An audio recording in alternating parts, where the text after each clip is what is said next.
Hey guys, it is the close of summer. We are closing out summer. It doesn't feel like it where I live in Arizona. It will be hot like this for another 2.5 months. But I feel like once you hit the end of August, it's the end of summer. It doesn't matter how hot it is. Now, this summer has not been very summery for me. I haven't been able to enjoy it like I would have liked to. I had a baby in June and then I was in bed for 2 months. Probably not 2 months, probably only like 1 month. All that being said, I don't want to close out summer without doing some summery things and enjoying the summer. So on the docket for today, I have a few things that I want to do. Really, it's this weekend, so we're just going to kind of do them together and enjoy what's left of the summer, and we will move on to fall after this weekend. So what's the big plan for this weekend?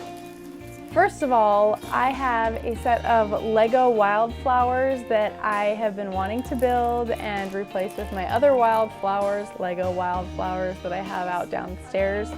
My family, we're a Lego family. I wasn't into Legos before I met my husband, and then he got me really into Legos, and I probably love them more than he does now.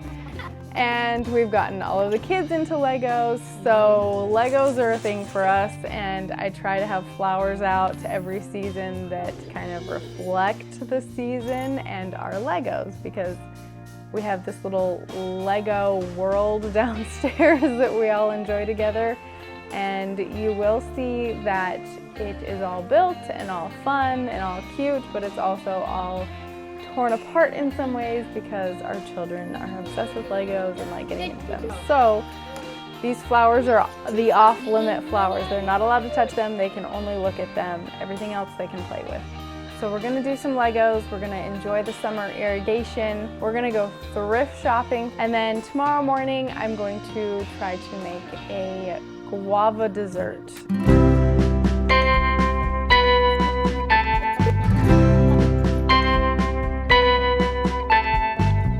So far we've created 3 different plants in this set: the leatherleaf fern, Queen Anne's lace, and the Welsh poppy.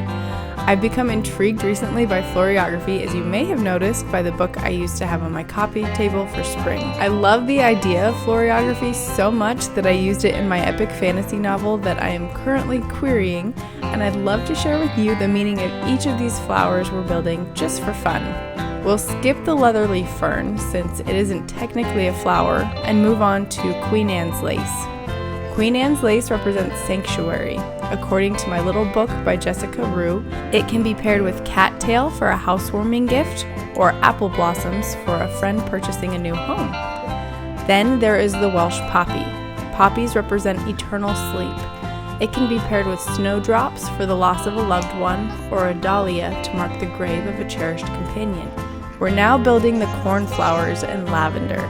We've actually grown cornflowers in our yard before without realizing it because they came in a pack of miscellaneous seeds. They represent hope and love and can be paired with lilacs as a gift for our first love.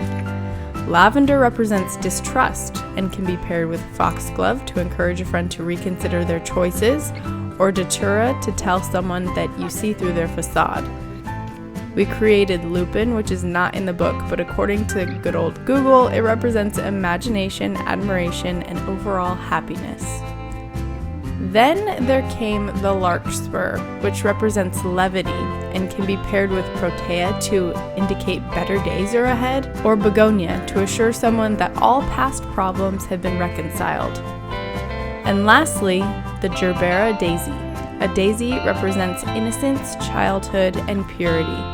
It can be paired with baby's breath as a gift for a newborn baby, or peonies and violets for an expression of childhood bliss.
dropped off the kids at Grandma and Grandpa's house, and we are heading to a place called Market Square for date night. We have a few things that we're looking for today. Today we're looking for a couple plates for me to hang up on the wall in our dining room, and we are looking for some books to put next to the flowers that we built this morning. Just a couple summary books that we can put on the coffee table since I only have that flower one.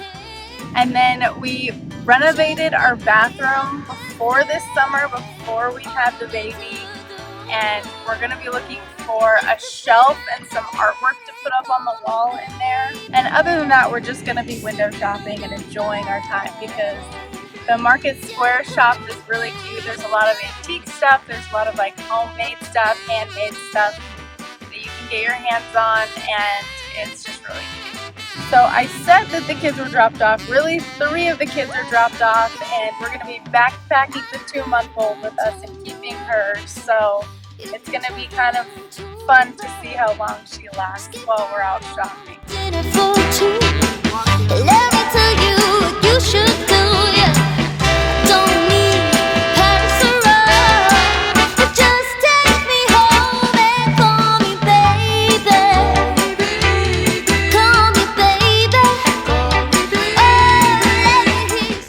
So it turned out we only found 1 plate at Market Square, so the next morning we rounded up all the kids and gathered them together, and we went to a few more shops to see what we could find and if we could find all of the little pieces that I was looking for.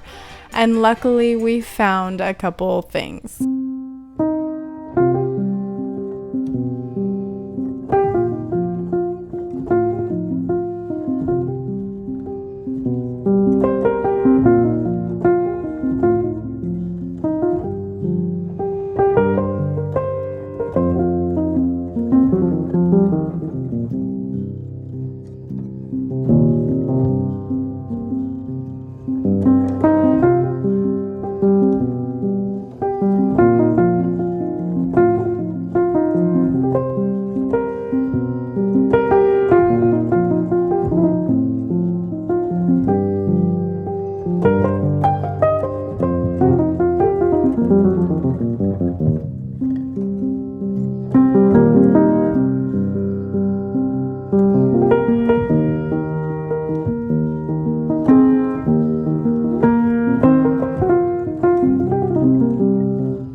If there was ever a recipe that just went all wrong, it would be this one.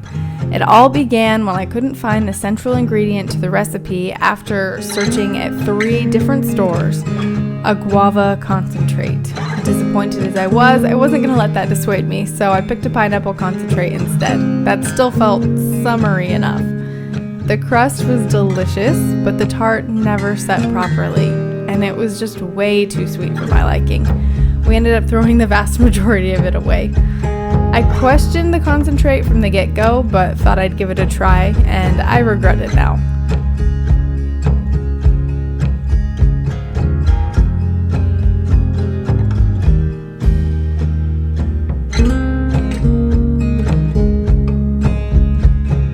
Luckily, we finished off the day with a delicious 1-pot sausage orzo that just feels like summer to me.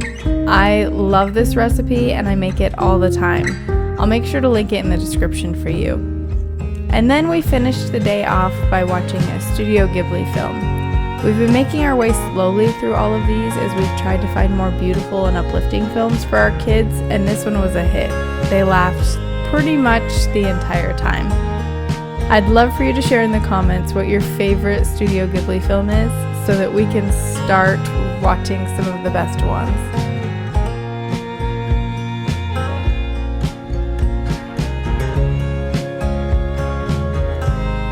And with that, we say goodbye to summer this year and leap into autumn. Maybe not outside in the desert weather, but in our homes. See you guys next week.